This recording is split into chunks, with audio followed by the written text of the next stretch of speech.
ನಮಸ್ತೆ ಪ್ರಿಯ ವೀಕ್ಷಕರೇ, ನಾನು ನಿಮ್ಮ ಟ್ರೆಡಿಷನಲ್ ಆಯುರ್ವೇದ ಅಷ್ಟಾಂಗ ಯೋಗ ವೈದ್ಯ ಕೆ.ವಿ. ಮಹಾದೇವ್. ಸೊ ತಾಯಿ, ನಿಮ್ಮ ಹೆಸರು? ಯಾವರು? ರಾಮನಗರ ಪಕ್ಕ ನಾಲ್ಕುವದ್ನಳ್ಳಿಯವರು. ಒಂದು ತಿಂಗಳ ಹಿಂದೆ ಇವರು ಮಗಳ ಜೊತೆ ಬಂದಿದ್ರು ನನ್ನ ಹತ್ರ. BP ಜಾಸ್ತಿ ಇದೆ, ಸೊ ವೆಯ್ಟ್ ಜಾಸ್ತಿ ಇದೆ, ದಪ್ಪ ಜಾಸ್ತಿ ಇದ್ದೀನಿ, ಸೊ ಏನಾದರೂ ಇದಕ್ಕೆ ಮಾರ್ಗ ಇದೆಯೇ ವೈದ್ಯರೇ ಅಂತೇಳಿ BP ಟ್ಯಾಬ್ಲೆಟನ್ನು ಹಿಡ್ಕೊಂಡು ಬೇರೆ ಮೆಡಿಸಿನ್ಸ್ಗಳನ್ನ ಹಿಡ್ಕೊಂಡು ಬಂದಿದ್ರು. ಸೊ ಅವ್ರಿಗೆ ನಾನು BPಗೆ ಮೆಡಿಸಿನ್ಸ್ ಕೊಟ್ಟಿದ್ದೆ. ಸೊ ಇವತ್ತು BP ಟೆಸ್ಟ್ ಮಾಡಿದ್ದೀನಿ. ಸೊ ಇವತ್ತು ತಾರೀಕು 6 ಬೆಳಗ್ಗೆ 7 ಗಂಟೆ 7 o'clock. ಸೊ BP ನಾರ್ಮಲ್ ಆಗಿದೆ.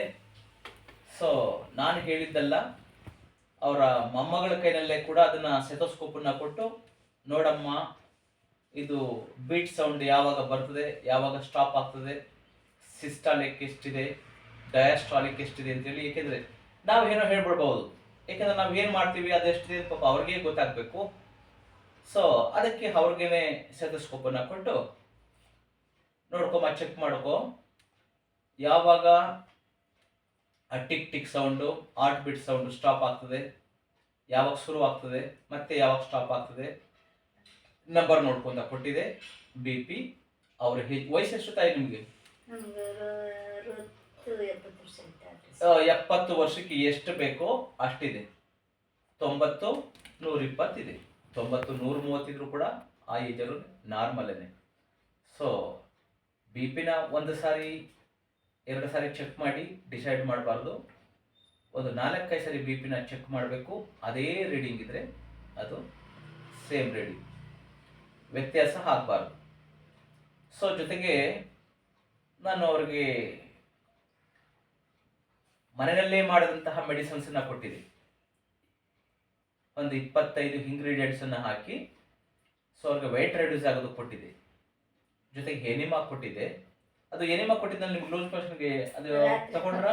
ರಾತ್ರಿ ಹೊತ್ತು ತಗೊಂಡಿದ್ದೆ ಸರ್, ಇಲ್ಲಿ ಮನೆಗೆ ಹೋಗಿ. ನನ್ಗೆ ಅದೇನೋ ಎನಿಮಾ ಹೋಗೋಕೆ ಆಗಿರ್ಲಿಲ್ಲ. ನಾನೇ ನೋಡ್ಬಿಟ್ರೆ ಡಬಲ್ ಮಾತ್ರೆ ತಗೊಂಡಿದ್ದೆ. ಓಕೆ, ಹೇಳಿ. ಅದು ಬೆಳಗ್ಗೆ ಏನು, ರಾತ್ರಿ ಏನೂ ಆಗಿಲ್ಲ. ಬೆಳಗ್ಗೆ ಸಖತ್ತು ಹೊಂಟೋಯ್ತು. ಅಂದ್ರೆ ನಿಮ್ಮ ಹೊಟ್ಟೆ ಕೊಳಕೆಲ್ಲ ಹೊಂಟೋಯ್ತು ಬೆಳಗ್ಗೆ ಹೊತ್ತಿಗೆ? ಬೆಳಗ್ಗೆ ಹೊತ್ತಿಗೆ ಸಖತ್ತು ತಟ್ಟಾಗ್ಬಿಟ್ಟು. ಇನ್ನು 4 ಮಾತ್ರೆ ಕೊಟ್ಟಿದ್ನಲ್ಲ, ದಿವಸಕ್ಕೆ 1 ವಾರಕ್ಕೆ ತಗೋತಾ ಇದ್ದೀನಿ. ಓಕೆ ಓಕೆ, ಇರೋದು ಅವಾಗ ಹೋಗ್ತದೆ ನೀಟಾಗಿ, ಅವಾಗ ಮೋಷನ್ ಕರೆಕ್ಟಾಗಿ ಆಗ್ತದೆ. ಸೊ ಎನಿಮಾ ಕೊಟ್ಟಿದ್ದೆ. ಜೊತೆಗೆ ಅಂದರೆ ಹೊಟ್ಟೆ ಶುದ್ಧಿ ಆಗಲಿ, ಕ್ಲೀನ್ ಆಗಲಿ ಅಂತ, ಆ ಟಾಕ್ಸಿನ್ಸ್ ಎಲ್ಲ ಹೋಗಲಿ ಅಂತ ಕೊಟ್ಟಿದ್ದೆ. ಅದ್ರ ಜೊತೆಗೆ ಸೊ ವೆಯ್ಟ್ ರೆಡ್ಯೂಸ್ ಆಗೋದಕ್ಕೆ ಹೋಮ್ ರೆಮಿಡಿ, ಅದು ಯಾವುದೇ ನೋನಿ ಆಗಲಿ ಅಥವಾ ಬೇರೆ ಯಾವುದೋ ಸೈಡ್ ಎಫೆಕ್ಟ್ ಆಗಲಿ ಅಥವಾ ಯಾವುದೋ ಹಾಲೋಪತಿ ಮೆಡಿಸಿನ್ಸ್ ಆಗಲಿ ಬೇರೆ ಯಾವುದೇ ದುಷ್ಪರಿಣಾಮ ಬೀರುವಂತಹ ಮೆಡಿಸಿನ್ಸ್ ಕೊಟ್ಟಿರಲಿಲ್ಲ. ಸೊ ಜೊತೆಗೆ ಅವರು ಡಯಟನ್ನು ಕೂಡ ಚೆನ್ನಾಗಿ ಫಾಲೋ ಮಾಡಿದ್ದಾರೆ ಅಂತ ಅನಿಸುತ್ತೆ. ಹೇಳಿದ್ದೆ ಡಯಟಿನ ಏನೇನು ತಿನ್ಬೇಕು, ಏನೇನು ಹೇಳಿದೆ ನಿಮಗೆ ಡಯಟಿನ, ಏನು ತಿನ್ಬೇಕು, ಏನು ತಿನ್ನಬಾರ್ದು, ಹೇಗೆ ತಿನ್ಬೇಕು ಅಂತ ಗೋಧಿ ತಿನ್ನೋಷ್ಟಿಲ್ಲ, ಚಪಾತಿ ತಿನ್ನೋಷ್ಟಿಲ್ಲ, ಬೆಲ್ಲ ತಿನ್ನೋಷ್ಟಿಲ್ಲ, ಆಮೇಲೆ ಎಣ್ಣೆ ಜಿಡ್ಡು ಪದಾರ್ಥ ತಿನ್ನೋಷ್ಟಿಲ್ಲ, ಆಮೇಲೆ ಇನ್ನೊಂದು 2-3 ಐಟಮ್ ಏನೇನು ಹೇಳಿದ್ರಿ ಅದೆಲ್ಲ ಬಿಟ್ಟಿದ್ದೀನಿ. ಜಾಸ್ತಿ ಕಾರ್ಬೋಹೈಡ್ರೇಟ್, ಅಕ್ಕಿ ಎಲ್ಲ ತಿನ್ನಬಾರ್ದು ಅಂತ ಹೇಳಿದ್ದೆ. ತಿನ್ನಲ್ಲ, ಮನೆ ಸ್ವಂತ ಬೆಳೆದಕ್ಕಿನೇ ತಗೊಂಡು ಊಟ ಮಾಡ್ತಾ ಇದ್ವಿ. ಏನಾರ ಅವತ್ತು ಇರೋದ್ರೆ ಒಂದು ಸ್ವಲ್ಪ ಡಿಬೋನ್ ಹಾಕಿ ಒಂದು ಚೆನ್ನಾಗಿ ತೊಳೆದು ಒಂದಿಷ್ಟು. ನೀವು ಎಷ್ಟೇ ತೊಳೆದ್ರು ಅಷ್ಟೇ ಡಿಪೋಕ್ಕಿ ಎಲ್ಲ ತಿನ್ಬೇಡಿ, ಕಾರ್ಬೋಹೈಡ್ರೇಟನ್ನು ಕಡಿಮೆ ಮಾಡಿ. ಸಾಮೆ, ನವಣೆ, ಆರ್ಕ, ಕೂದಲು, ಕೊರ್ಲೆ, ತರಕಾರಿಗಳು, ಸೊಪ್ಪುಗಳು, ಕಾಳು, ಮೊಳಕೆ ಕಾಳು, ರಾಗಿ ಇದನ್ನು ಯೂಸ್ ಮಾಡಿ. ದಿನಕ್ಕೆ ಎಷ್ಟು ಟೈಮ್ ಊಟ ಮಾಡ್ತಾ ಇದ್ದೀರಿ? ನಾನು ಬೆಳಗ್ಗೆ 10:30 ತಿಂದ್ರೆ ರಾತ್ರಿ 8-9 ಗಂಟೆ. ದಿನಕ್ಕೆ 2 ಊಟ ಸಾಕು. ಮನುಷ್ಯ ಬದುಕೋದಕ್ಕೆ 2 ಟೈಮ್ ಊಟ ಸಾಕು. ಇಟ್ಟು ಬಿದ್ದು ನುಂಗಲ್ಲ. ನಾನು ಸಾರ್ಗು ಕಲ್ಸ್ಕೊಂಡು ಇದ್ದೀನಿ. ಎಲ್ಲ ಸೊಪ್ಪು ತರಕಾರಿ ಎಲ್ಲ ಊರ್ದೇನೆ ಫ್ರೆಶ್ ಆಗಿರೋದು. ನೋಡಿ, ಈ ತರ ಡಯಟ್ ಅನ್ನ ಫಾಲೋ ಮಾಡಿದ್ದಾರೆ.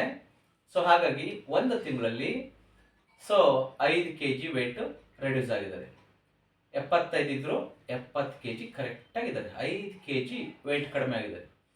ನೋಡಿ, ಆರೋಗ್ಯದ ಬಗ್ಗೆ ನಾನು ಸಣ್ಣ ಆಗಬೇಕು, ಕಾಲುಗಳ ನೋವು ಬರ್ತಿದೆ, ಮಂಡಿ ನೋವು ಬರ್ತಿದೆ, ಸೊ ವೆಯ್ಟ್ ರೆಡ್ಯೂಸ್ ಮಾಡ್ಕೋಬೇಕು ಅಂತ ಹಳ್ಳಿಯ ಜನರಿಗೂ ಕೂಡ ಒಂದು ತಿಳುವಳಿಕೆ ಕೂಡ ಬರ್ತಾ ಇದೆ. ನೋಡಿ ಬಿಪಿಗೆ ಅವರು ಎಷ್ಟು ವರ್ಷದಿಂದ ಬಿಪಿ ಮಾತ್ರ ತಗೋತಾ ಇದೀರಿ ನೀವು? ನಾವೀಗ ಒಂದು 6 ತಿಂಗಳಿಂದ ಸರ್. ಮುಂದೆ ನಮಗೆ BP ಶುಗರ್ ಏನು ಇರಲಿಲ್ಲ. ಈಗ 6 ತಿಂಗಳಲ್ಲಿ ಒಂದು ಸ್ವಲ್ಪ ತಲೆ ತಿರುಗಿ ಬಂದ್ಬಿಟ್ಟಿತ್ತು. ನಮ್ಮ ಮಗ ಬಂದಿತ್ತು, ನನ್ಗೆ ಯಾಕೋ ತಲೆ ತಿರುಗ್ತದೆ ಕಣ, ಕುಕ್ಕನ್ ಕುತ್ಕೊಬಿಡ್ತೀನಿ ಅಂದೆ. ಅವನ್ ಕರ್ಕೊಬಂದು ಅದೇ ಆಸ್ಪತ್ರೆಗೆ ತೋರಿ ಆ ಮಾತ್ರೆ ತಗೊಂಡ್ಕೊಟ್ಟಿದ್ದು. ಒಂದೇ ತಿಂಗಳು ನುಂಗಿದ್ದು ನಾನು, ಜಾಸ್ತಿ ನುಂಗಿದ್ದು. ಆಮೇಲೆ ಆಗೇನು ಶುಗರು BP ಏನು ಕಾಣಲಿಲ್ಲ. ಅದೇ ಮಾತ್ರೆನೇ ನಿಮಗೆ ತಂತವ್ರು. ನಾ ಹುಡುಗಿ ನೋಡ್ಕೊಂಡು ಹೋಗೋಣ ಅನ್ಕೋ ಇಲ್ಲಿ ಬಂದೆ. ಅದೇ ನಿಮ್ಗೆ ಹುಷಾರಿಲ್ಲ ಅಂತ ಅಂದ್ರಲ್ಲ, ಅದಕ್ಕೆ ಹಿಂಗ ಆಯ್ತಿತ್ತು ಕಂತಾಯಿ ಅಂತ ಅಂದೆ. ಬಾಯಿಲಿ ಒಂದ್ಸರಿ ತೋರೋಣ ಅಂದ್ಬಿಟ್ಟು ಕರ್ಕೊ ಬಂದಿದ್ರು. ನಾನು ಆಗಿನಿಂದ ನೀವ್ ಹೆಂಗೆ ಹೇಳ್ತೀರಿ ಹಂಗೇನೆ. ಮೊದ್ಲಿಗೂ ಇವಾಗ ನಿಮ್ಮ ಬಾಡಿ ಕಂಡೀಷನ್ಸ್ ಹೇಗಿದೆ ತಾಯಿ? ಸ್ವಲ್ಪ ಕಮ್ಮಿ ಆಗತ್ತೆ. ನನ್ನ ಮೈ ನನ್ಗೆ ಒಂಚೂರು ಅಗ್ರ ಆಗಿರ್ತಾರ ಇದೆ, ಅಗ್ರ ಆಗಿರ್ತದೆ. ಇನ್ನ ಒಂಚೂರು ಅಗ್ರ ಆಗ್ಬೇಕು ಅಂತ ನನ್ಗೆ ಇಷ್ಟ. ಗುಡ್. ಇನ್ನ ಒಂಚೂರಲ್ಲ, ಇನ್ನು ಜಾಸ್ತಿನೇ ಅಗ್ರ ಆಗಿ ನಿಮ್ಮ ದೇಹ ಎಷ್ಟು ಅಗ್ರ ಆಗ್ತದೋ, ಸೊ ನೀವೆಷ್ಟು ಒಳ್ಳೆ ಫುಡ್ಗಳನ್ನ ತಿಂತೀರೋ, ಹೆಲ್ತಿ ಫುಡ್ಡನ್ನ. ಫಸ್ಟ್ ಏನ್ ಮಾಡ್ತಾರೆ, ಇಲ್ಲಿ ನಡ ನೋವು ಬಂದ್ಬಿಟ್ಟಿತ್ತು. ನಾನೇನ್ ಮಾಡಿದೆ, ಅದೇ ಕೈ ಎಣ್ಣೆನ ಹೇಳಿದ್ರಂತಲ್ಲ, ಕೈ ಎಣ್ಣೆ ತಿಕ್ಕೊಂಡು ಬಂದೆ. ನಡ ನೋವು ನಿಂತಿದ್ರು, ಅಲ್ಲಿಂದ ಇಲ್ಲಿಗೆ ಬಂದಿತ್ತು. ಅದು ಇಲ್ಲಿಗೆ ಬಂದಾಗ ಅಮ್ಮನೋ ಒಂಚೂರು ಕೈ ಎಣ್ಣೆನ ತಿಕ್ತಾ ಇದ್ದೀನಿ. ಅದಕ್ಕೆ ನಿಮ್ಗೆ ಹೇಳಿ ಓಕೆ. ನೋಡಿ, ಹಳ್ಳಿ ಜನಕ್ಕೂ ಕೂಡ, ಅಂದ್ರೆ ಎಲ್ಲರಿಗೂ ಅಲ್ಲ, ಕೆಲವು ಜನಕ್ಕೆ ಸೊ ಒಂದು ಜ್ಞಾನೋದಯ ಆಗಿದೆ. ಆರೋಗ್ಯನ ಚೆನ್ನಾಗಿ ಕಾಪಾಡ್ಕೋಬೇಕು, ಸೊ ಯಾವ ವೈದ್ಯರ ಹತ್ರ ಹೋಗ್ಬೇಕು ಅಂತೇಳಿ. ನಾನೇನು MBBS ಡಾಕ್ಟರ್ ಅಲ್ಲ, ಸರ್ಟಿಫೈಡ್ ಡಾಕ್ಟರ್ ಅಲ್ಲ. ಸೊ ನಮ್ಮ ನಾಲೆಡ್ಜು, ನಮ್ಮ ಸರ್ವಿಸು, ನಮ್ಮ ಜ್ಞಾನ, ನಮ್ಮ ತಿಳುವಳಿಕೆ, ಸೊ ಮನುಷ್ಯನಿಗೆ ಯಾರಿಗೇ ಆಗಲಿ ಕಾಮನ್ ಸೆನ್ಸ್, ಒಂದು ಜ್ಞಾನ ಇದ್ರೆ, ಕಾಮನ್ ಸೆನ್ಸ್ ಸಾಮಾನ್ಯ ಜ್ಞಾನ ಇದ್ರೆ ಆರೋಗ್ಯನ ಚೆನ್ನಾಗಿ ಕಾಪಾಡ್ಕೋಬಹುದು. ನಮ್ಮ ಆರೋಗ್ಯ ಮತ್ತು ಆಯಸ್ಸನ್ನ ಜಾಸ್ತಿ ಮಾಡ್ಕೋಬಹುದು. ಸೊ ನಮ್ಮದು ಟ್ರೆಡಿಷನಲ್ ಆಯುರ್ವೇದ ಜೊತೆಗೆ ಅಷ್ಟಾಂಗ ಯೋಗನ ಜಾಸ್ತಿ ನಾನು ಯೂಸ್ ಮಾಡ್ತೀನಿ. ಮತ್ತು ನ್ಯಾಚುರಲ್ ಫುಡ್ಗಳನ್ನು, ಡಯಟ್ಗಳನ್ನು ಹೇಳ್ತೀನಿ. ಅದನ್ನು ಯಾವುದನ್ನ ಆಹಾರ ತಿಂದರೆ ಏನೆಲ್ಲ ಆಗ್ತದೆ, ಯಾವುದನ್ನ ತಿನ್ನಬೇಕು, ಯಾವುದನ್ನ ತಿನ್ನಬಾರ್ದು, ಅದೆಲ್ಲ ಹೇಳ್ಕೊಟ್ಟಿರ್ತೀನಿ. ಕೆಲವರು ಆರೋಗ್ಯದ ಮೇಲೆ ಕಾಳಜಿ ಇರುವಂತಹವರು ಫಾಲೋ ಮಾಡ್ತಾರೆ, ಹೀಗೆ ಬೇಗ ರಿಪೋರ್ಟ್ ಬರ್ತದೆ, ಅಂದರೆ ಒಳ್ಳೆ ಗುಡ್ ರಿಸಲ್ಟ್ ಬರ್ತದೆ. ಯಾರು ಅಜ್ಞಾನದಿಂದ, ಅವಿವೇಕದಿಂದ, ಅಥವಾ ಅಹಂಕಾರದಿಂದನೋ, ಅಥವಾ ಇರ್ರೆಸ್ಪಾನ್ಸಿಂದನೋ, ಸೊ ಅಥವಾ ತಿಳುವಳಿಕೆ ಇಲ್ಲದೆ ಹೇಳಿದ್ದನ್ನ ಫಾಲೋ ಮಾಡೋದಿಲ್ಲ, ಅವ್ರು ಸಫರ್ ಮಾಡ್ತಾರೆ. ಸೊ ಲೈಫ್ ಲಾಂಗ್ BP ಮಾತ್ರೆ ತಗೊಂಡು ಹೋಗ್ತಾನೇ ಇರ್ತಾರೆ. ಸೊ BP ಮಾತ್ರೆ ತಗೊಂಡು ಹೋಗ್ತಾನೆ ಇದ್ರೆ, BP ಮಾತ್ರೆಯಿಂದ ನೀವು ಯಾವುದೇ BP ಮಾತ್ರೆಗಳನ್ನ ನೀವು ಗೂಗಲಲ್ಲಿ ಸರ್ಚ್ ಮಾಡಿ, ಅದರ ಸೈಡ್ ಎಫೆಕ್ಟ್ ಅಂತ ಹಾಕಿ, ನೀವೇನು ಮಾತ್ರೆಗಳು ತಗೋತಿರ್ತೀರಿ, ಯಾವುದೇ ಟ್ಯಾಬ್ಲೆಟ್ ಆಗಲಿ, ಸೊ ಮಾತ್ರೆಗಳ ಹೆಸರುಗಳನ್ನ ನೀವು ಟೈಪ್ ಮಾಡಿ ಗೂಗಲಲ್ಲಿ ಹೋಗಿ ಸೈಡ್ ಎಫೆಕ್ಟ್ ಅಂತ ಹಾಕಿ, ನಿಮಗೆ ಗೊತ್ತಾಗ್ತದೆ ಒಂದು ಮಾತ್ರೆಗಳನ್ನು ತಗೊಳ್ಳೋದ್ರಿಂದ, ಒಂದು ಕಾಯಿಲೆಗೆ ತಗೊಳ್ಳೋದ್ರಿಂದ ಇನ್ನು ಬೇರೆ ಸೈಡ್ ಎಫೆಕ್ಟ್ಗಳು ಎಷ್ಟು ಸೈಡ್ ಎಫೆಕ್ಟ್ ಆಗ್ತದೆ, ಆರ್ಗನ್ಸ್ಗಳು, ಬಾಡಿ ಎಷ್ಟು ಡ್ಯಾಮೇಜ್ ಆಗ್ತದೆ, ಬೇರೆ ಇನ್ನು ಎಷ್ಟು ಕಾಯಿಲೆಗಳನ್ನು ಅದು ಕರ್ಕೊಂಡು ಬರ್ತೈತೆ ನಿಮ್ಗೆ ಗೊತ್ತಾಗ್ತದೆ. ಇದು ಕಾಮನ್ ಸೆನ್ಸ್. ಇದಕ್ಕೇನು ನೀವೇನು PhD ಓದಬೇಕಾಗಿಲ್ಲ, ಅಥವಾ MBBS, BAMS ಏನು ಯಾವ MD ಏನು ಮಾಡಬೇಕಾಗಿಲ್ಲ. ಸೊ ಸಾಮಾನ್ಯ ಜ್ಞಾನ ಇದ್ದರೆ ನಿಮ್ಮ ಆರೋಗ್ಯನ ಚೆನ್ನಾಗಿ ಇಟ್ಕೋಬಹುದು. ಹೇಳಿದ್ದನ್ನ ಫಾಲೋ ಮಾಡಿಕೊಂಡು ನ್ಯಾಚುರಲ್ ಆಗಿ ದೈವದತ್ತವಾಗಿ ಸಿಗುವಂತಹ, ಪ್ರಕೃತಿಯಲ್ಲಿ ಸಿಗುವಂತಹ, ಮನೆಯಲ್ಲಿ ಸಿಗುವಂತಹ ಮೆಡಿಸಿನ್ಸ್ಗಳನ್ನು ತಗೊಂಡು, ಸೊ ನೀವು 100% ಅದರ ಜೊತೆಗೆ ಫಿಸಿಕಲ್ಲಿ, ಮೆಂಟಲಿ ಸ್ಟ್ರಾಂಗ್ ಆಗಿರಬೇಕು ಅಂದರೆ ಫಿಸಿಕಲ್ ಕೆಲವೊಂದು ಎಕ್ಸಸೈಸಸ್ಗಳು, ಆಹಾರದ ಕ್ರಮ, ಲೈಫ್ ಸ್ಟೈಲು, ಫುಡ್ ಸ್ಟೈಲ್ನ ಚೇಂಜ್ ಮಾಡಿಕೊಂಡ್ರೆ ಸಾಕು.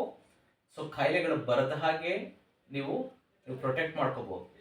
ಕಾಯಿಲೆಗಳ ಬಂದ ಮೇಲೆ ಸಫರ್ ಮಾಡೋದಲ್ಲ, ಬರೋದಕ್ಕಿಂತ ಮುಂಚಿತವಾಗಿ ಬರದಾಗಿ ನೋಡ್ಕೋಬಹುದು. ಅದು ಯಾವುದೇ ಕಾಯಿಲೆಗಳಾಗಿರಲಿ, ಇನ್ಕ್ಲೂಡ್ ಕ್ಯಾನ್ಸರ್ ಆಗಲಿ, BP, sugar, thyroid, cholesterol, Parkinson's, varicose veins, lumbar spondylitis, cervical spondylitis, ಡಿಸ್ಪರ್ಸಿಂಗು, disc slip, sciatica, so PCOD, PCOS, irregular period, acidity, gastric, ulcer, piles, fistula, fissure, ಈ ಥರ ಯಾವುದೇ ಕಾಯಿಲೆಗಳಾಗಿರಲಿ, ನರ ಸಂಬಂಧಿ ಕಾಯಿಲೆಗಳಾಗಿರಲಿ, ಸೊ ನಮ್ಮ ಲೈಫ್ ಸ್ಟೈಲ್, ಫುಡ್ ಸ್ಟೈಲ್, ನಮ್ಮ ಮಹರ್ಷಿಗಳು, ನಮ್ಮ ಜ್ಞಾನಿಗಳು, ನಮ್ಮ ಯೋಗಿಗಳು, ನಮ್ಮ ಸಿದ್ಧ ಪುರುಷರು, ಸೊ ಅಥವಾ ನಮ್ಮ ಥರ ಅಲ್ಲಿ ತಿಳಿದಂತಹ ಜ್ಞಾನಿಗಳು, ನಾಟಿ ವೈದ್ಯರಿರ್ಬೋದು, ಪಾರಂಪರಿಕ ವೈದ್ಯರಿರ್ಬೋದು, ಸಿದ್ಧೌಷಧ ಅಥವಾ ಹೋಮಿಯೋಪತಿ, ಹಾಲೋಪತಿ ಅಂತೂ ಬೇಡ ಅಂತ ನಾನು ಹೇಳ್ತೀನಿ. ಸೊ ಈ ಥರದನ್ನು ತಗೊಂಡು ಮನೆಯಲ್ಲೇ ನೀವು ನಿಮ್ಮ ಆಹಾರದಲ್ಲೇ ಔಷಧಿಗಳಿದೆ ಅಂತಹದ್ದನ್ನು ಜಾಸ್ತಿ ಮಾಡಿಕೊಂಡು, ಸೊ ನಮ್ಮ ಆರೋಗ್ಯವನ್ನು ಕೆಡಿಸುವಂಥ ಆಹಾರಗಳನ್ನು ಸಂಪೂರ್ಣವಾಗಿ ಅದನ್ನು ವರ್ಜ್ಯ ಮಾಡಿ ಬಿಟ್ಟು ಆರೋಗ್ಯವನ್ನು ಕಾಪಾಡ್ಕೋಬಹುದು. ಸೊ ಇದೆಲ್ಲ ನಿಮಗೆ ಒಂದು ಇನ್ಫಾರ್ಮೇಶನ್ ಕೊಡಬೇಕು. ನಾನು ಯಾಕೆ ಕೆಲವೊಂದು ವಿಡಿಯೋಗಳು ಮಾಡ್ತೀವಿ ಅಂದರೆ ಜನಕ್ಕೆ ಈ ತಿಳುವಳಿಕೆ ಬರಬೇಕು ಅನ್ನೋ ಉದ್ದೇಶದಿಂದ. ಸೊ ನಿಮ್ಮ ಆರೋಗ್ಯವನ್ನು ಚೆನ್ನಾಗಿಟ್ಕೊಳ್ಳಿ, ಸೊ 100 ಕಾಲ ಸಂತೋಷವಾಗಿರಲಿ ಅನ್ನೋ ಉದ್ದೇಶದಿಂದ ನಿಮಗೆ ಈ ಥರದ ವಿಡಿಯೋಗಳನ್ನು ನಾನು ಸಾಕ್ಷಿ ಸಮೇತ ಎವಿಡೆನ್ಸ್ ಮುಂದ್ಗಡೆ ಕುಂಡಿಸ್ಕೊಂಡು ಹೇಳ್ತಿರ್ತೀನಿ. ಸೊ ಈಗ ಅವ್ರಿಗೆ ವೆಯ್ಟ್ ರೆಡ್ಯೂಸ್ ಆಗಿಲ್ಲ ಅಂದ್ರೆ ಈಗ ಅವ್ರ ಮೊಮ್ಮಗಳು ಎಜುಕೇಟೆಡ್ ಎದುರುಗಡೆ ಕುಂತ್ಕೊಂಡು ಅವರೇ ವಿಡಿಯೋ ಮಾಡ್ತಿರೋದು. ಸೊ ಮೊದಲು ಇದ್ದಿದ್ದು KG, ಇವಾಗ ವೆಯ್ಟ್ ಅದೆಲ್ಲ ಮ್ಯಾನುವಲ್, ಯಾವುದು ನಾವು ಎಲೆಕ್ಟ್ರಾನಿಕ್ ಯೂಸ್ ಮಾಡೋದಿಲ್ಲ, ಮ್ಯಾನುವಲ್. ಸೊ ಅದು ವೇಯಿಂಗ್ ಮಿಷಿನ್, ಅದರಲ್ಲಿ ಏನು ನೀವು ವ್ಯತ್ಯಾಸ ಮಾಡೋದಕ್ಕೆ ಆಂಕಿ ಪಾಂಕಿ ಮಾಡೋದಕ್ಕಾಗೋಲ್ಲ. ಏನಿರ್ತದೋ ಅದನ್ನು ತೋರಿಸ್ತದೆ. 5 kg ತೂಕ ಕಡಿಮೆ ಆಗಿದ್ದಾರೆ, ಇದು ಅಷ್ಟೇ ಮ್ಯಾನುವಲ್, ಇದೇನು ಎಲೆಕ್ಟ್ರಾನಿಕ್ ಅದಲ್ಲ. ಇದರಲ್ಲೂ ಕೂಡ ಅಷ್ಟೇ BP ನಾರ್ಮಲ್ ಆಗಿದೆ. ನಾನು ಅವ್ರಿಗೆ ವೆಯ್ಟ್ ರೆಡ್ಯೂಸ್ ಆಗೋದಕ್ಕೆ 3 months ಮೆಡಿಸನ್ಸ್ ತಗೋಬೇಕು ಅಂತ ಹೇಳಿದ್ದೀನಿ, BPಗೂ 3 months ತಗೋಬೇಕು ಅಂತ ಹೇಳಿದ್ದೀನಿ. ಅದಾದಮೇಲೆ ತಗೋಬೇಡಿ, ನಿಮ್ಮ ಡಯೆಟಲ್ಲಿ, ಸೊ ನಿಮ್ಮ ಲೈಫ್ ಸ್ಟೈಲಲ್ಲಿ ನೀವು ಸರಿ ಮಾಡ್ಕೊಂಡು ಹೋಗ್ಬೋದು ಅಂತ ಹೇಳಿದ್ದೀನಿ. ಸೊ ಏನೋ ತೊಡೆ ನೋವು ಅಂತ ಹೇಳ್ತಿದ್ದಾರೆ, ಅದನ್ನು ನೋಡೋಣ. ನಮ್ಮ ಕಾಂಟ್ಯಾಕ್ಟ್ ನಂಬರ್ 9945123126.